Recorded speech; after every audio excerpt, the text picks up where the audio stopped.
2 Oklahoma bookstores, and 1 Midwest historical crime fiction author.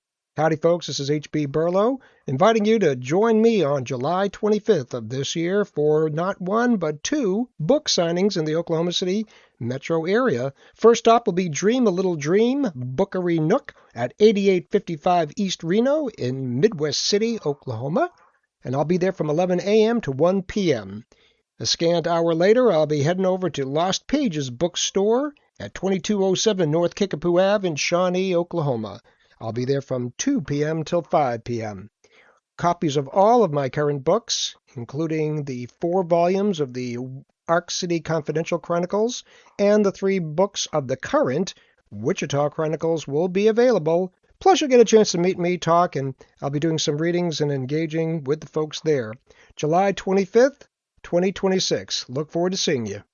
And this is The Viking. Join me at KC Nerdfest in the Inglewoods Art District July 18th from 11 to 6 p.m., where I'll have copies of all my books, including a new thriller called Double Wide Justice. Sometimes the hero you get isn't the one you need. Stay tuned, more appearances coming soon. The Time of Judgment, Volume 4 of the Wichita Chronicles, will be released August 19th, 2026. Man's Law, God's Justice, One Choice. And welcome to Tiki Man and the Viking podcast. This is The Viking. This is part 2 of our interview with Amy Shojai and Frank Steele. Enjoy. And welcome to Tiki Man and the Viking podcast. This is The Viking. This is part 2 of our interview with Amy Shojai and Frank Steele. Enjoy.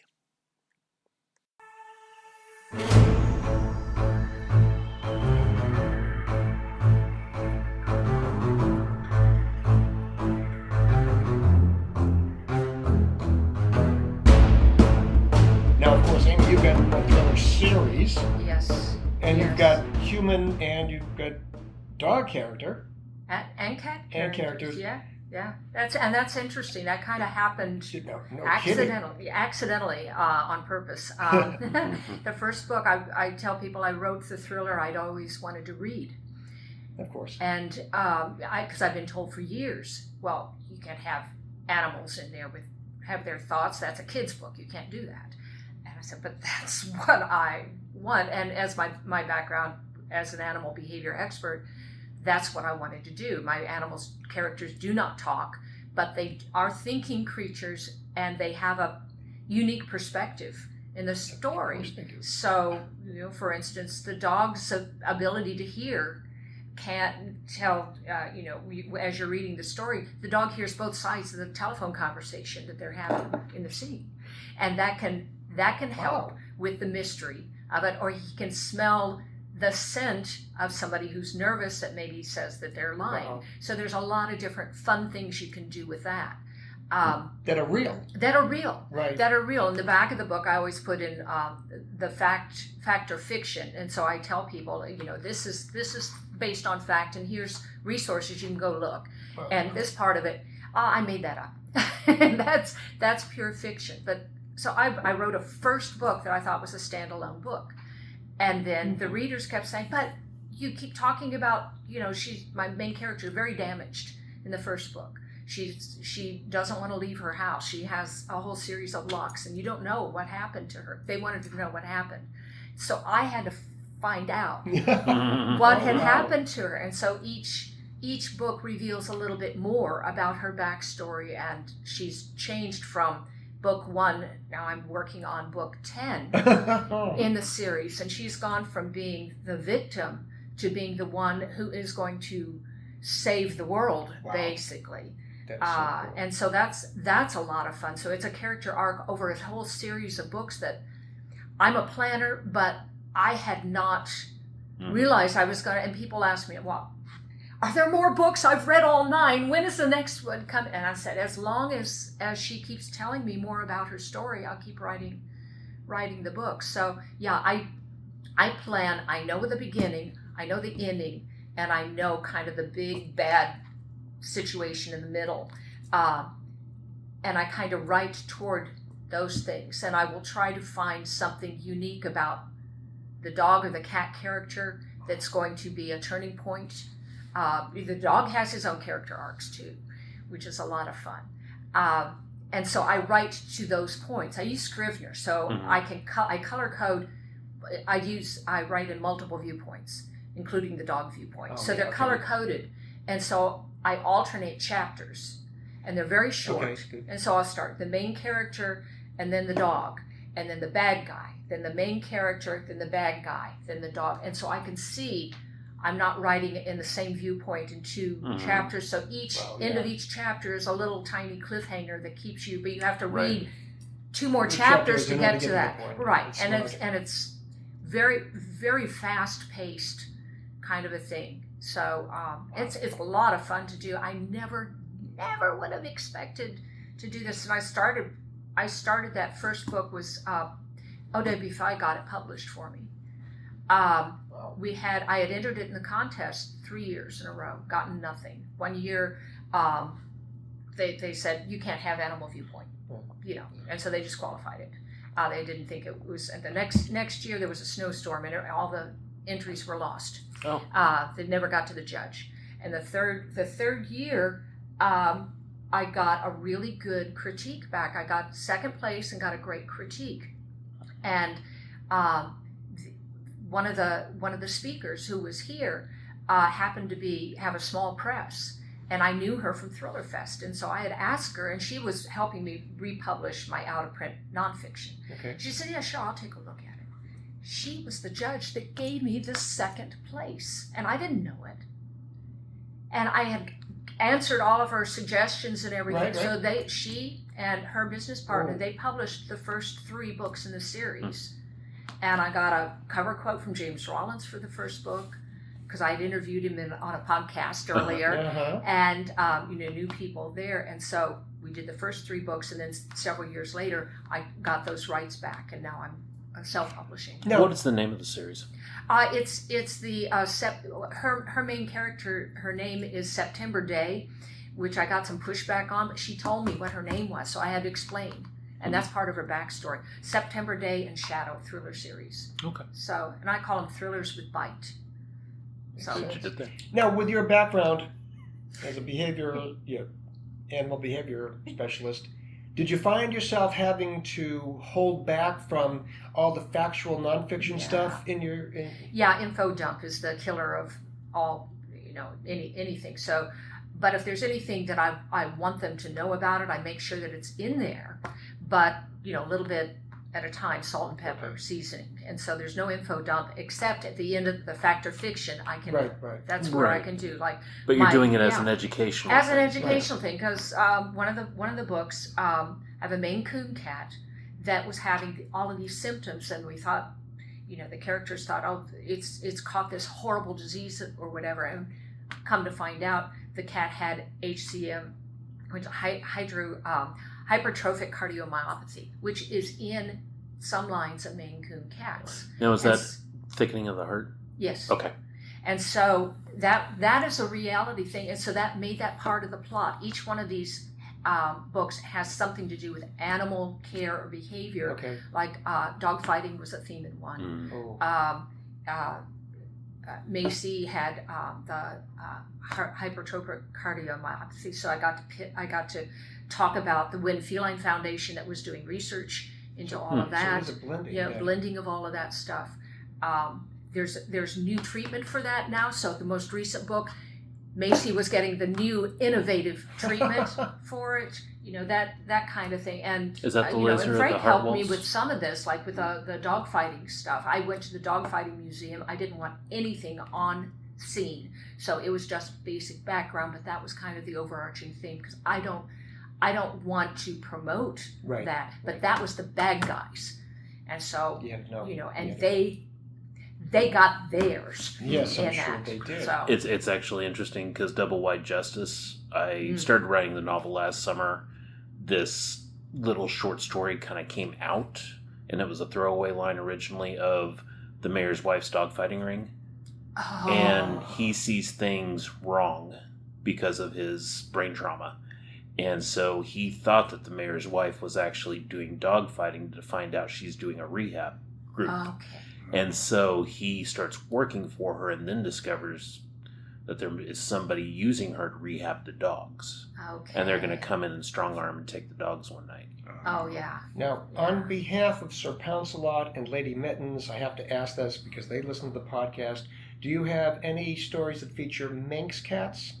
Not yet, but I will tell you, each book, and I did this just kind of as a lark with the first book, and it's so popular, I do it with each book. I have a contest for my readers. Mm-hmm. They get to name a hero cat or a hero dog. Has any of them been named Frank? Actually, Frank Steele is a police detective in one of the books. But yeah, he every book he nominates a hero cat or dog, and for some reason nobody votes on those to win. Well, I couldn't nominate one without the other because they are littermates. Well, and sometimes we do that, and so we do the nomination, and then choose. I choose like the top 10 or 15 names of dogs and of cats. They have to be able to do whatever, and then they get to vote on it and everything. So it's a great way. Then they get a autographed copy of the book when it comes out, and they get bragging rights and all that. Or horse in a couple of cases. I've had people nominate horses. Of course. For that. So of course. Oh yes, Mr. Any projects individually or together currently? I wish. Still want to write a play. These 4 or 5 guys are sitting around just basically talking about their life story. At the end, you realize they're ghosts. They had been killed in various wars. World War I, II, III. Okay. The historical aspect. Right. Yeah. So take us kind of through when you start a play, you have an overarching idea of what you want. Well, the reason I wrote A Comfort Breeze is because I was driving back from Vernon, Texas one time from visiting my mother, and there was a show, and I don't even know who it was, what it was, where it was. And this woman was talking about giving up this daughter that she had. She was just born. Basically, she gave her up for Adoption. Either adoption or foster care, whatever it was. Now, there's really a story there somewhere. So I kind of put it on the back burner and thought, I'm going to see if I can do something with that. And it just kind of hit me. I thought, I'll just try it. Like I say, I know nothing about women, nothing about foster care, but that sounds like a play. So. Well, and the year that we had Samuel French come as a speaker, she took a look at Comfort Breeze and loved it. Oh. Loved it, and was apparently she took She was voted down. Yeah, she took it to their acquisitions people and was voted down. And Samuel French is like one of the big publishing houses for plays. Okay. It's like Samuel French. I remember all throughout high school, all the Neil drama Simon, departments would be, yeah. One act plays was Samuel French. She sent me a really nice letter and said that basically it was three against and 2 for. Yeah. And she said the reason they were against it was because basically their bread and butter were high school plays that we performed at high school, middle school, right, junior colleges, hometown theaters, and the language. I said the language issue is why they voted it down. She said, but I wouldn't change the language. Keep it going, keep it trying to see what you can do with it, and but don't change the language because that's the character. She needs to that's a certain degree of validation. There might not have been the success of the acquisition, but somebody who's in the field saying that much to you, that means you were spot on. Yeah. And how many plays have you written? Well, with Amy, or just total? How many we written? I'll add one to it. There you go. Well, let's see, Curves, Strays, Stars, Radio Days, Comfort Breeze, 5. Okay. And do you have favorite stories or favorite lines from them that you that's just there in the back of your head? I know I'm putting you guys on the spot. Yeah. Little Boxy Racing is a song. Yeah. Okay, what's the refrain I have to ask? Or the chorus? I could play it. Ate it all up, and there it went. Asked me if the mouthwash or big breath meant because I'm crazy. We're not gonna edit that out at all. That's staying right in the. Not. No. I mean, you could go on the website and the recordings is there. We did a professional recording of most of the songs in that. Yeah. So yeah, and it's kind of a jazzy doo-wop song. Yeah. So the background singers are 3 cats singing into litter box scoops. Yeah. So, That's awesome. Hey, that's a visual right there. That is awesome. Classy. What can Now, I you say? guys, before we started the recording, you guys had mentioned that you're in the pit band for Yes. Frozen. Frozen. Mm-hmm. Frozen. Yes. Frank plays drums, and I play cello in that, and it's a kind of a stop. If somebody plays a cello like that, I'm going to be very impressed. You just held it up like it was a violin. That's true. It's hard to get the violin up under your. I mean, I'm a big, strong guy. That would take some time. What theater company is putting it on? It's the end of last 2 weekends of June, so they're doing Hope on. It's Theater for Hope, yeah. and they're going to do it at one of the local middle schools. The drama teacher there is doing that. They in fact, they had auditions this week, and just announced the cast. I don't know any of these kids, so it's a new group. But we played. Is this a band. Children's theater? Or? It's a youth theater. Yeah. Okay. Yeah, and he'll cast whole families, which is a lot of fun. So you have the mom there and the dad, and then all the little kids, and it's a great way for the whole family to get involved. It's just so heartwarming when kids are involved in any degree of the arts. Yeah. Oh, exactly. Whereas so many schools are cutting arts funding, and just to get them involved, writing, acting, music, it's just thrilling. Yeah, exactly. I mean, it's like. I'll relate it to puppies and kittens. Socialize the kids early, and that helps. The music on the brain does so many things that helps you learn other kinds of things. So that the music or the we're people at this table. Probably I'm maybe one of the oldest. It gets harder and harder to memorize, but if you do it often enough, you exercise that brain. So. If you're doing music or if you're doing theater, you're doing poetry, slams, whatever it is that you're doing, keep doing it. And age is no barrier. You can do it anytime. I mean, like us, write it and do it yourself if you can't get it done. I mean, anymore, it's like, I dare you to tell me I can't do that, and I will do it myself. Exactly. Well, we're not done yet. We have a lot more works within us, and we're going to keep going until we can't. Exactly. Yep. Exactly. That's good. That's good. What do you think? I think we're good. I think we're good. Thank you so much. So much. Do you guys have any other upcoming projects coming? I'm just playing for Frozen, and she's always hammering away on something. Next book. Yep. And you're a fairly prolific article writer too. You write articles for your blog. You've also been published in articles about dogs and cats. Yeah. What are some of the articles you've done? Hillspet.com.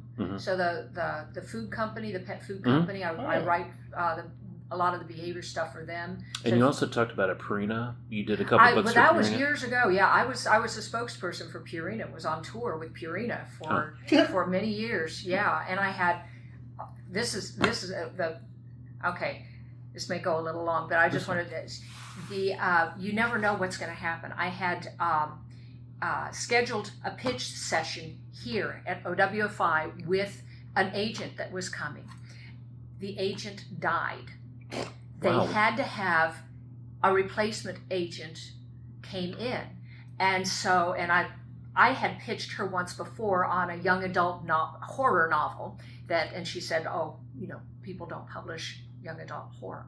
So, but if you ever do, if you ever do anything with nonfiction, because I've been doing articles, but I had not done a book. And so I had a proposal for a book, the Encyclopedia of Cat Care.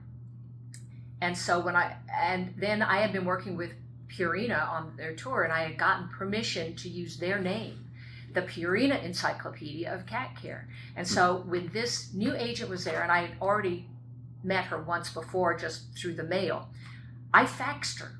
I did everything they tell you don't do. I faxed her with a cover letter, and I had already sent it out and gotten permission to send it to Simon & Schuster, I think 4 or 5 places. I just cold called and said, I have a proposal titled The Purina Encyclopedia of Cat Care. May I send it to you? Everybody said yes, because they had the Purina name in it. So I did the same thing with a fax to this agent, and within 30 seconds she called me. And in 2 minutes I had an agent. And we sold 15 books together, as just based on that. And that was from OWFI. But so sometimes you just kind of take advantage and kind of bend the rules, and you never know what's going to happen. So do what they tell you not to do. Well, when you have the if you think it's going to work, Right. the worst that happens, they're going to say no, or they're not going to put you through the switchboard. Right. But that was in 97, 96, 1996, something like that. It was a long time ago. Yeah. Time flies when you're having fun. Oh man, yeah. In dog years, I should be dead. So. That's when the rim shot should be coming under. Yeah, right. Exactly. And then we also end. We end all of our episodes with the same line that we got from somebody years ago. Read a book, or sing a song, or go see a play. There you go. We're going to add on. We're adding on to the All right. read a book. Nice, that's great. Thank you all so much. I really Man, this was a lot of fun. Yeah. Thank you guys. We appreciate you. Oh, you bet. Tiki Man and the Viking Podcast brought to you by Rumination of Thunder Media. The following intro and outro music was used for this media project. The music Find Them by Alexander Nakrata. Free download from filmmusic.io. License Creative Commons Attribution 4.0 International.